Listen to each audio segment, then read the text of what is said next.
오늘 새벽 우리에게 주신 하나님의 말씀은 로마서 2장입니다. 제2장. 그러므로 남을 판단하는 사람아, 누구를 막론하고 내가 핑계하지 못할 것은 남을 판단하는 것으로 네가 너를 정죄함이니 판단하는 내가 같은 일을 행함이니라.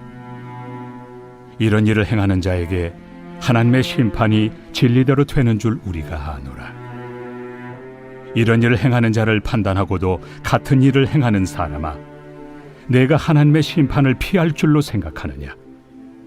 혹 내가 하나님의 인자심이 너를 인도하여 회개하게 하심을 알지 못하여 그의 인자심과 용납하심과 길이 참으심이 풍성함을 멸시하느냐? 다만 내 고집과 회개하지 아니한 마음을 따라 진노의 날, 곧 하나님의 의로우신 심판이 나타나는 그날에 임할 진노를 내게 쌓는도다. 하나님께서 각 사람에게 그 행한 대로 보응하시되 참고 선을 행하여 영광과 존귀와 썩지 아니함을 구하는 자에게는 영생으로 하시고, 오직 당을 지어 진리를 따르지 아니하고 불의를 따르는 자에게는 진노와 분노로 하시리라. 악을 행하는 각 사람의 영에는 환난과 곤고가 있으리니 먼저는 유대인에게요 그리고 헬라인에게며, 선을 행하는 각 사람에게는 영광과 존귀와 평강이 있으리니 먼저는 유대인에게요 그리고 헬라인에게라. 이는 하나님께서 외모로 사람을 취하지 아니하심이라. 무릇 율법 없이 범죄한 자는 또한 율법 없이 망하고, 무릇 율법이 있고 범죄한 자는 율법으로 말미암아 심판을 받으리라. 하나님 앞에서는 율법을 듣는 자가 의인이 아니요 오직 율법을 행하는 자라야 의롭다 하심을 얻으리니, 율법 없는 이방인이 본성으로 율법의 일을 행할 때에는 이 사람은 율법이 없어도 자기가 자기에게 율법이 되나니, 이런 이들은 그 양심이 증거가 되어 그 생각들이 서로 혹은 고발하며 혹은 변명하여 그 마음에 새긴 율법의 행위를 나타내느니라. 곧 나의 복음에 이른 바와 같이 하나님이 예수 그리스도로 말미암아 사람들의 은밀한 것을 심판하시는 그날이라. 유대인이라 불리는 내가 율법을 의지하며 하나님을 자랑하며 율법의 교훈을 받아 하나님의 뜻을 알고 지극히 선한 것을 분간하며 맹인의 길을 인도하는 자요 어둠에 있는 자의 빛이요 율법에 있는 지식과 진리의 모본을 가진 자로서 어리석은 자의 교사요 어린아이의 선생이라고 스스로 믿으니, 그러면 다른 사람을 가르치는 내가 내 자신은 가르치지 아니하느냐? 도둑질하지 말라 선포하는 내가 도둑질하느냐? 간음하지 말라 말하는 내가 간음하느냐? 우상을 가증히 여기는 내가 신전 물건을 도둑질하느냐? 율법을 자랑하는 내가 율법을 범함으로 하나님을 욕되게 하느냐? 기록된 바와 같이 하나님의 이름이 너희 때문에 이방인 중에서 모독을 받는도다. 내가 율법을 행하면 할례가 유익하나 만일 율법을 범하면 내 할례는 무할례가 되느니라. 그런즉 무할례자가 율법의 규례를 지키면 그 무할례를 할례와 같이 여길 것이 아니냐? 또한 본래 무할례자가 율법을 온전히 지키면 율법 조문과 할례를 가지고 율법을 범하는 너를 정죄하지 아니하겠느냐? 무릇 표면적 유대인이 유대인이 아니요 표면적 육신의 할례가 할례가 아니니라. 오직 이면적 유대인이 유대인이며 할례는 마음에 할지니 영에 있고 율법 조문에 있지 아니한 것이라. 그 칭찬이 사람에게서가 아니요 다만 하나님에게서니라. 오늘 새벽에도 하나님의 평강이 함께하기를 축복합니다. 우리 속담에는 똥 묻은 개가 겨 묻은 개 나무란다 라는 말이 있습니다. 자기 흉이 있음에도 남의 흉을 더 크게 본다라는 것이죠. 왜 그럴까요? 이것은 심리적으로 나는 옳고 보여지는 너는 틀렸다라는 겁니다. 사람의 눈이 자기를 보기보다는 다른 상대방을 보면서 그것을 정죄하죠. 문제는 우리가 죄 용서받은 그리스도인, 예수님을 믿고 우리가 죄 용서를 받은 죄인임에도 불구하고 그런 시선으로 내가 예수를 믿는다는 것 하나만으로 우리가 도덕적 우위에 있거나 세상 사람들과 다르다라고 생각해서 세상 사람들을 정죄한다라는 겁니다. 이것이 지금만 그런 것이 아니라 이 로마서가 쓰여진 시대, 특별히 로마 교회도 처음 소개할 때처럼 그렇게 크게 싸웠습니다. 즉 로마 교회의 유대 그리스도인들과 이방 그리스도인들, 즉 헬라 그리스도인들 간의 갈등은 쉽게 얘기하면 이런 이야기입니다. 나는 우리 부모님 때부터 신앙생활을 하고 오랫동안 신앙의 밥을 먹었고 얼마나 오래됐는데 나는 생활 자체가 신앙생활 하는 거야. 너희들 잘 몰라서 그래 라고 하는 유대 그리스도인들이 있었습니다. 그들은 삶 자체가 유대교에서 출발했기 때문에 신앙의 규범이라는 것이 몸에 익숙했죠. 그래서 이것을 자랑하며 강조를 합니다. 근데 이와 반대로 로마에 살던 헬라 그리스도인들은 이런 얘기를 하죠. 야, 우리가 다수인데 더군다나 로마에 오면 로마법을 따라야지. 너희가 처음에는 신앙생활에 주도를 했을지 몰라도 지금 우리가 다수인데 우리의 의견대로 로마에 왔으니 유대인들이 원하는 예루살렘 교회가 아니라 로마 교회를 만들어야 된다라는 갈등이었습니다. 근데 이 갈등이 둘이만 싸우는 모습이 아니라 이 모습이 밖에도 표출이 돼서 야, 교회에서 저렇게 싸우나 보다 하는 것들이 밖으로도 드러났죠. 근데 여기 이것만이 있는 것이 아니라 조금 더 나가서 둘이 그냥 싸우는 것으로 끝나는 것이 아니라 야, 세상 사람들은 우리보다 못해 라고 하는 비난 섞인 마음이 있었습니다.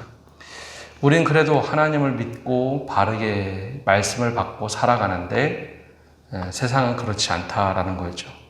사도 바울이 이제 로마에 편지를 보내면서 바로 이런 지점까지 이야기를 오늘 2장에 하고 있습니다. 1장 마지막에 보면 하나님의 진노가 세상에 임하죠. 하나님의 진노가 세상에 임할 때 하나님이 진노를 표출하신 방법은 내버려 두시는 일이었습니다. 썩어질 것에 그냥 내버려 두고 양심에 잘못된 것에 내버려 두고 자기 욕심에 내버려 두고 세상이 죄가 더욱더 관영한 곳이 되죠. 서로 이제 치고받고 싸우고 덕목이 나오는 수많은 일들이 펼쳐집니다. 자, 이 모습을 보고 하나님의 시선으로 볼 때 당연히 저 사람들은 망할 거야. 예수를 믿지 못하기 때문에 저 사람들은 심판받을 거야 라고 하면서 비난을 합니다. 근데 이 비난이 타당한 것인가? 뒤집어서 보면 저희 비난의 대상이 아니라 안타까움의 대상인 겁니다. 예수 그리스도를 모르기 때문에 안타까움의 대상이죠. 하나님이 내버려 두실 만큼 잘못된 길로 가기 때문에 안타까움의 대상이고 우리가 복음 전해야 될 대상인데 그렇게 하지 않고 계속 비난만 하고 있습니다. 그래서 1절에 이렇게 말을 합니다. 그러므로 남을 판단하는 사람아 누구를 막론하고 내가 핑계하지 못할 것은 남을 판단하는 것으로 내가 너를 정죄함이니 판단하는 내가 같은 일을 행함이니라. 하나님의 진노가 임한 세상, 그러니까 하나님이 내버려 두시는데 자기의 욕심에 따라서 자기의 정욕에 따라서 하나님을 마음에 두기 싫어하는 마음에 따라서 살아가니 하나님이 내버려 두셨다라고 했는데 정작 그리스도인이라 예수를 믿는 그리스도인들이 오히려 더 한 겁니다. 막 비난을 하고 정죄를 하죠. 근데 하나님께서 그걸 그냥 내버려 두시는가? 네가 정죄하는 그 모습으로 하나님께서 똑같이 그것을 평가하신다라는 이야기를 강조하고 있습니다. 하나님의 시선을 볼 때는 예수를 믿고 율법을 지키지 않는 것 혹은 또 더욱더 정죄하며 살아가는 것이나 세상의 정욕대로 살아가는 사람들을 내버려 두는 거나 크게 다르지 않다는 거죠. 그래서 4절과 5절에 또 이렇게 얘기합니다. 혹 내가 하나님의 인자하심이 너를 인도하여 회개하심을 알지 못하여 그의 인자하심과 용납하심과 길이 참으심이 풍성함을 멸시하느냐. 다만 내 고집과 회개하지 아니한 마음을 따라 진노의 날 곧 하나님의 의로우신 심판이 나타나는 그날에 임할 진노를 내게 쌓는도다. 마치 회개하고 괜찮은 사람처럼 하면서도 하나님이 인자하심과 용납하심, 길이 참으심이 풍성한데 그 용서함을 받고자 하느냐? 근데 왜 행동이 그러냐? 오히려 하나님의 용납하심을 멸시하는 거 아니냐라고 얘기하죠. 또 더 나아가서 고집과 회개하지 아니하는 마음을 따라 예수를 믿는다고 하면서도 회개하지 않고 고집을 꺾지 않고 하나님의 진노의 날 너희가 심판당하도록 스스로 하나님의 진노를 쌓는 것이 아니냐라고 강조를 하고 있습니다.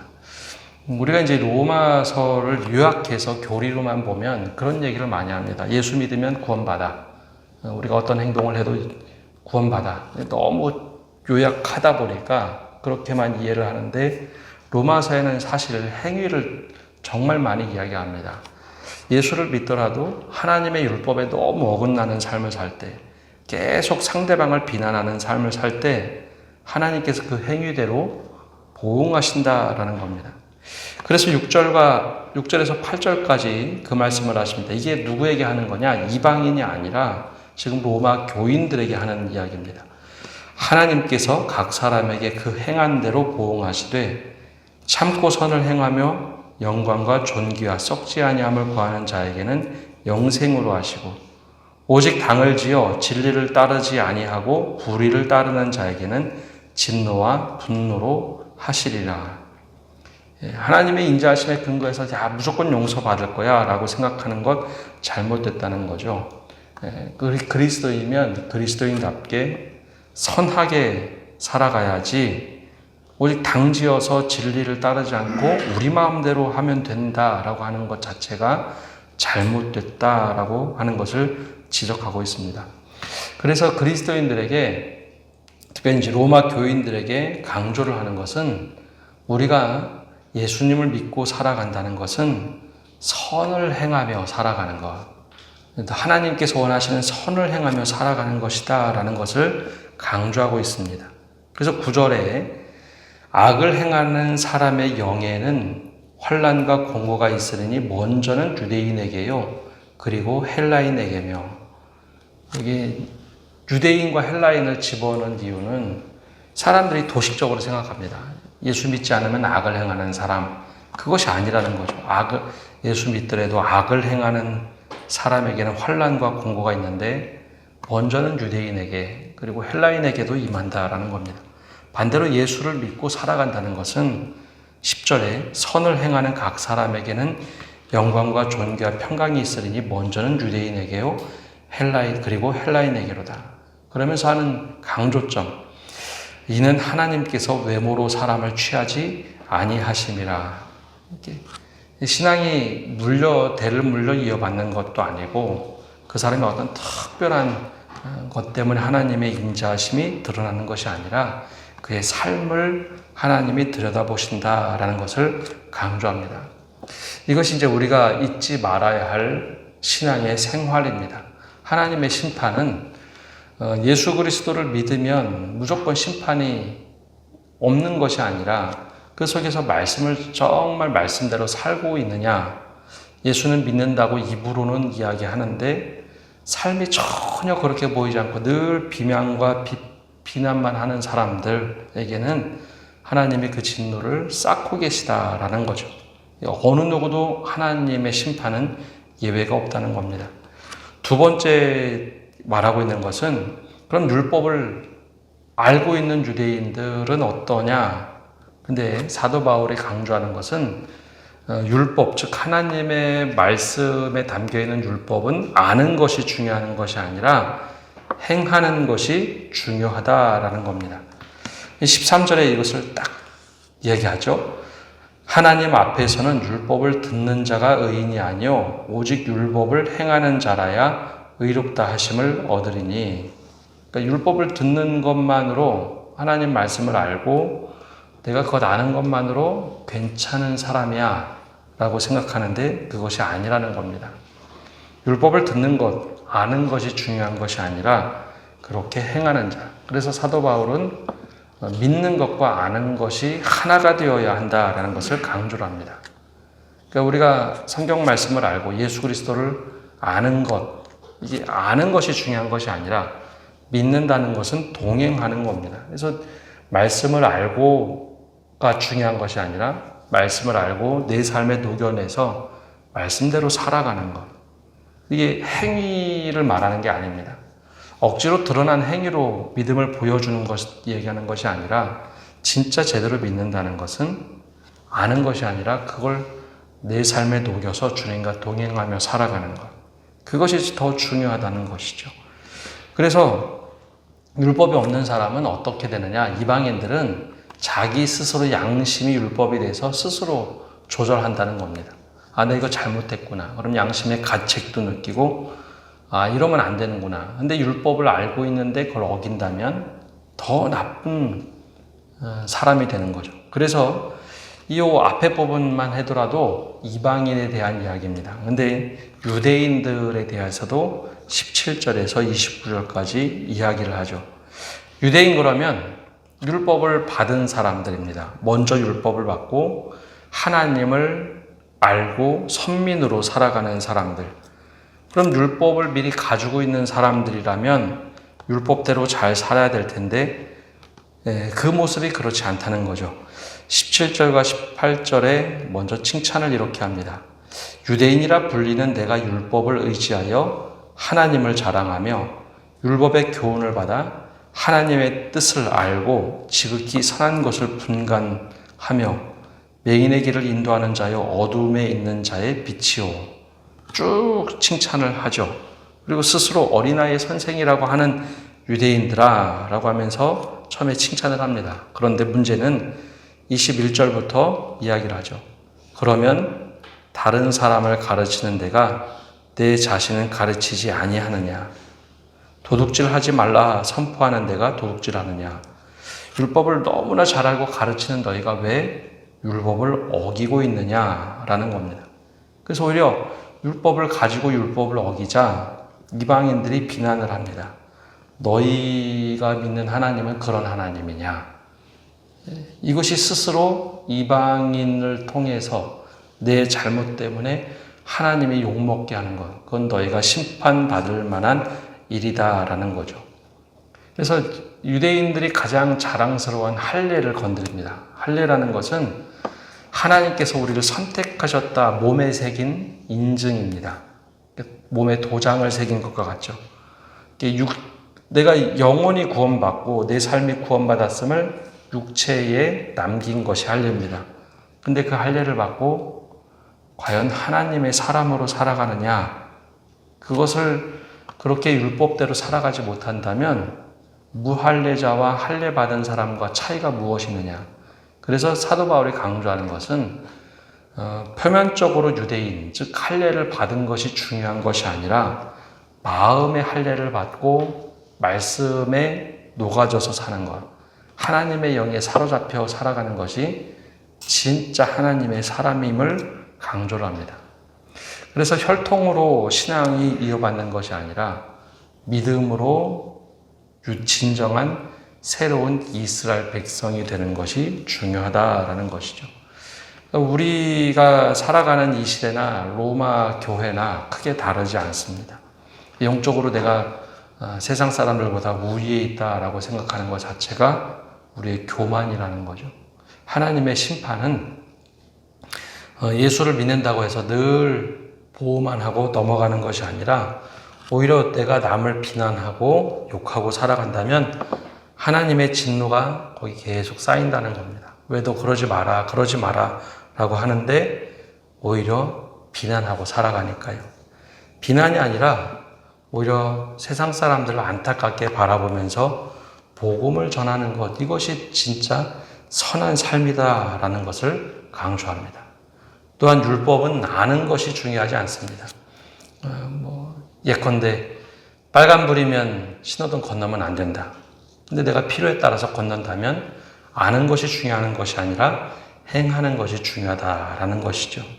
말씀을 많이 한다고 믿음이 좋은 것이 아니라 그 말씀대로 살아가는 것이 중요하다라고 강조를 합니다. 더 나아가서 우리 가문은 예수 믿는 가정인데 우리 가문은 원래 신앙생활 했는데 이것이 중요한 것이 아니라 정말 하나님 앞에서 어떻게 주님과 동행하느냐. 그래서 표면적인 유대인이 중요한 것이 아니라 정말로 하나님께 사로잡혀서 말씀대로 또 주님과 동행하는 삶이 얼마나 중요한지를 우리에게 알려주고 있습니다. 이 유대 교회에서 출발한 그리스도인이 아니라 진정한 그리스도인은 주님의 말씀에 사로잡혀 살아가는 사람임을 강조하고 있습니다. 갈등 때문에 이걸 썼는데 실제로는 신앙의 본질을 이야기하고 있죠. 오늘도 우리에게 신앙의 본질을 도전하고 있습니다. 우리는 어떤 삶을 살고 있느냐. 오늘도 주님 앞에서 말씀에 비춰 조명하며 우리 자신을 돌아보고 하루를 살아가는 성도 여러분 되시기를 바랍니다. 기도하겠습니다. 하나님, 오늘도 주님 앞에 나와서 말씀을 듣고 나갑니다. 주님, 유대 그리스도인들과 헬라 그리스도인들의 첨예한 갈등 속에 주신 말씀, 먼저 우리가 이 말씀의 은혜에 잠잠히 거하기를 원합니다. 우리가 먼저 영적으로 우월하다고 해서 내가 조금 더 믿음의 사람이라고 해서 누군가를 비난하고 비방하는 그 모습 하나님이 다 들으시고 그 진노를 쌓으신다는 것을 다시 한번 기억하게 하여 주옵소서. 우리가 어떻게 살아가는지, 예수 믿고 살아가는 것이 어떤 삶인지 우리 스스로 돌아보게 하여 주옵소서. 또 말씀을 많이 안다고 해서, 오랫동안 신앙생활 한다고 해서 그것이 우리에게 유익한 것이 아니라 얼마나 주님의 말씀대로 살아가고 주님과 동행하며 살아가는지 우리 자신을 더 깊이 성찰하게 하시고 돌아보게 하여 주옵소서. 또한 주님, 우리가 믿음의 가정에서 산다고 해서 모두가 구원받는 것이 아니라 얼마나 주님 말씀 속에 주님과 동행하며 살아가고 있는지, 표면적 유대인이 중요한 것이 아니라 정말 주님께 인침받은 마음의 할례를 받은 사람으로 살아가도록 은혜 내려 주옵소서. 오늘 한 날도 우리 자신을 돌아보게 하시고 또 주님 안에 거하고 있음을 깨닫게 하여 주옵소서. 오늘부터 청년부 수련회가 진행됩니다. 주님께서 2박 3일 동안 안전하게 지켜주시고 특별히 청년들 은혜 받도록 축복하여 주옵소서. 예수님의 이름으로 기도합니다. 아멘.